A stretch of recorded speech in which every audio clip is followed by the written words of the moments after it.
जय श्री कृष्ण, जय राधे राधे। 31वां अध्याय माघ मास महात्म का।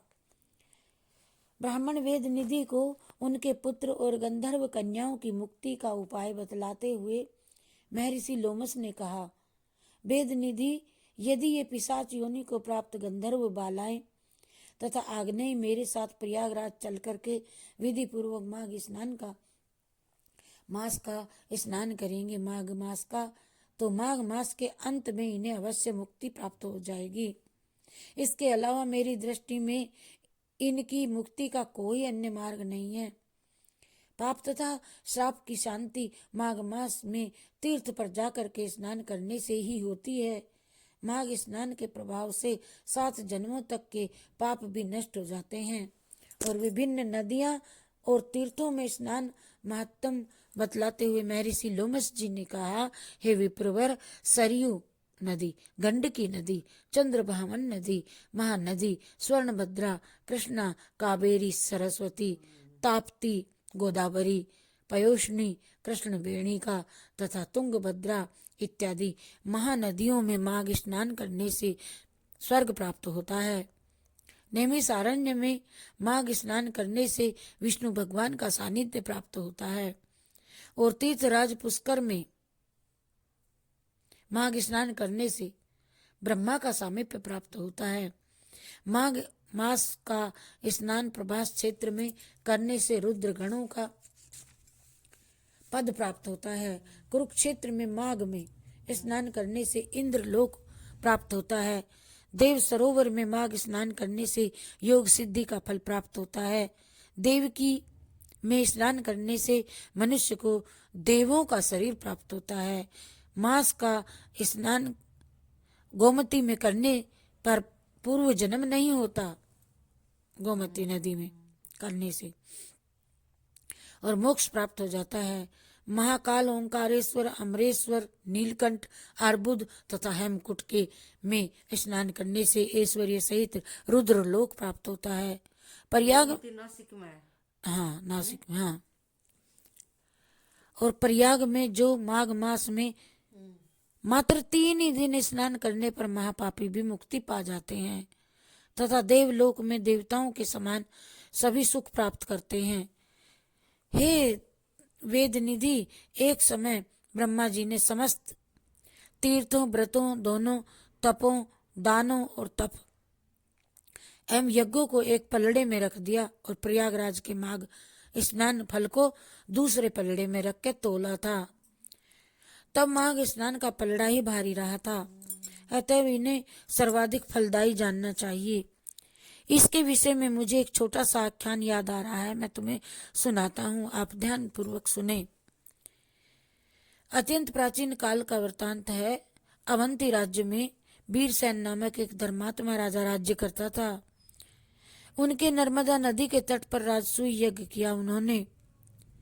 उसने 16 अश्वमेध यज्ञ भी किए थे तथा इन यज्ञों में उसने अतिथियों को तथा अभ्यागतों को स्वर्ण एवं आभूषणों अवर्णनीय दान दिया था, जिनका वर्णन नहीं हो सकता, जिनकी कोई तोल नाप गिनती नहीं। हे विप्र, उस धर्मात्मा राजा ने पर्वताकार अन्न के ढेर ब्राह्मणों को दान में दिए थे। वह दानी और धर्मात्मा राजा भगवान और देवताओं का बड़ा भारी भक्त था तथा गाय एवं स्वर्ण का नित्य दान करने वाला था। गाय का, सोने का। राजा वीरसेन के राज्य में भी भद्रक नाम का ब्राह्मण रहता था। वह मूर्ख तथा हीन, कुलोत्पन्न और अधर्मी था। अज्ञानी होने के कारण वह कृषि खेती का कार्य करता था। ब्राह्मण होते हुए भी ज्ञान नहीं था और भरण पोषण अपना करता था, परंतु वह ये कार्य भी अधिक दिनों तक नहीं कर सका। तब उसके निष्क्रिय और धर्म रहित आचर्य से क्षुब्ध होकर के परिवारजनों ने उसे अपने घर से निष्कासित कर दिया। तब वह क्षुधा तथा कष्ट से व्यथित होकर के इधर उधर भटकने लगा। हे विप्रवर, एक दिन तीर्थ यात्रियों का एक दल स्नान करने के लिए जा रहा था प्रयागराज को, और भद्रक भी उनके साथ साथ पीछे पीछे हो लिया, वह किसान भी। वह मार्ग में हरि कीर्तन हरि कीर्तन हरि कृपा सुनता हुआ उनके पीछे तीर्थ यात्री होके प्रयागराज में पहुंच गया। वह वहां पहुंच करके भद्रक, उस किसान ने, भद्रक ने, ब्राह्मण ने, जो कुछ नहीं जानता था, माघ की एकादशी से लेकर लगातार 3 दिनों तक नियम पूर्वक निष्ठा पूर्वक माघ स्नान किया। यही नहीं बल्कि उनके श्रम कार्य पर कर कुछ द्रव्य भी अर्जित किया और इस द्रव्य में से कुछ दान दे दिया। उसने उनकी सहायता की, जो प्रयागराज में जा रहा था दल, और उनकी हेल्प की, उन्होंने कुछ दिया, वही उसने प्रयागराज में किसान अज्ञानी था जो दान में दे दिया, वहीं अर्जित जो कमाया उनसे उसको दे दिया, द्रव्य में दान दे दिया। प्रयागराज में माघ मास में 3 दिन के स्नान से ही उनका हृदय परिवर्तित हो गया और उसने ये संकल्प किया कि अब वह आजीवन सब कुछ छोड़ देगा, चोरी, निंदा, द्वेष, ईर्ष्या इत्यादि अपकर्म से मुक्त रह करके इंद्रियों को वशीभूत रख करके जीवन व्यतीत करेगा। अब सत्य और अहिंसा का पालन करते हुए शुभ कर्मों में लीन रहेगा। और आगे उसने अपने संकल्प अनुसार ही जीवन व्यतीत किया। उसने भिक्षा, वृत्ति तथा दान इत्यादि लेने को त्याग करके कठिन श्रम करने का प्रयास किया जीवन बिताने के लिए। जीवन व्यतीत करते हुए परोपकारी जीवन जिया। अपनी परोपकारी वृत्ति तथा ईश्वर भक्ति के कारण भद्रक संपूर्ण प्रांत में लोकप्रियता तथा श्रेष्ठ सम्मान को प्राप्त हुआ। उसने खूब धन, ऐश्वर्य और यश प्राप्त किया। पृथ्वी पर लंबा और ऐश्वर्यपूर्ण जीवन बिताने के लिए पश्चात देवयोग से राजा वीरसेन तथा भद्रक की एक की समय मृत्यु हो गई।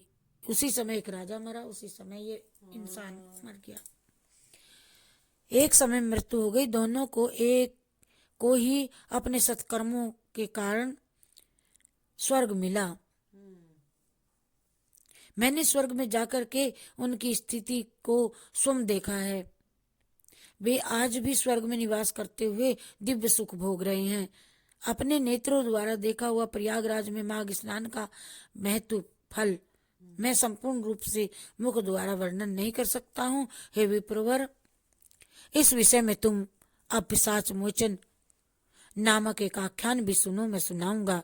प्राचीन काल में दयासागर तथा देवधूति नामक वैष्णवों ने पिशाचों से मुक्ति प्रदान की थी और इसे ये गंधर्व कन्याएं तथा तुम्हारा पुत्र भी यदि सुनेगा तो निश्चय ही इन्हें पिशाच योनि से मुक्ति हो जाएगी।